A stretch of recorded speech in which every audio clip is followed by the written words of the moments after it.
High বন্ধুরা, আজকে আমি রান্না করব ভোলা মাছ। তো ভোলা মাছগুলো ভালো করে ধুয়ে টুয়ে তো পরিষ্কার করে নিচ্ছি। ওদিকে নুন হলুদ মাখিয়ে নিচ্ছি। আজকে সর্ষে দিয়ে ভোলা মাছ করব। তো দেখো, ভোলা মাছের তো নুন হলুদ মাখানোই হয়ে গেছে। এবারে তেল গরম হয়ে গেছে।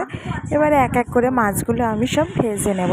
তো আজকে করব ভোলা মাছ আর করব এঁচোড় চিংড়ি। তো আগে মাছটা ভালো করে ভেজে টেজে নিয়ে তারপর তো মশলা টশলা কষিয়ে মাছটা করেই নেব। তো আজকে কি হলো, তো আমার পাশের বাড়িতে হয়েছিল এঁচোড়, তো সেই দিয়ে গেছিলো একদম এঁচোড়টা কচি, একদম বেশ ভালো ছিল। তো আজকেই মনে করলাম যখন বাজার দিয়ে চিংড়ি মাছ এনেই ফেলেছে, তাহলে এঁচোড় চিংড়িটা বানিয়েই ফেলি। তো আগে মাছটা করে তারপরে ভাবলাম এঁচোড় চিংড়িটা করবো। তো এঁচোড় চিংড়িটা ভাপাতে দিয়ে দিয়েছিলাম একটু প্রেশারে করে। আর এখানে আদা রসুন টমেটো সব কিছু কেটে রেখেছি। আর এখানে এঁচোড়ের জন্য আলুটাও আমি কেটে রেখে দিয়েছি। এখানে ওই যে প্রেশারের মধ্যে এঁচোড়টা সেদ্ধ করতে দিয়েছি, 2-3টে সিটি দিয়েই নামিয়ে ফেলবো। তো এখানে সর্ষেটাকে ভিজিয়ে রেখেছি ভোলা মাছে দেবো বলে। তো আজকে এইসব রান্নাই আমি করব সব।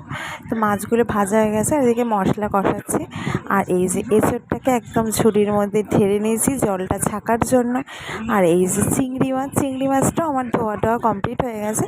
তো মাছটা আমি এঁচোড় চিংড়িটা বসাবো। আর রুটি আমার হয়েই গেছে। আর এদিকে দেখো মাছের ঝোলটা ফুটেও এসছে। এবারে এক এক করে এখানে সব মাছগুলো আমি দিয়ে দেবো। তো এই কদিন তো বেশ ঠান্ডাই আছে, বেশ ভালোই লাগছে। আর ঠান্ডাতে ঘুমটাও ভাঙতে চাইছে না, সব কিছু এদিকে আমার লেট হয়ে যাচ্ছে।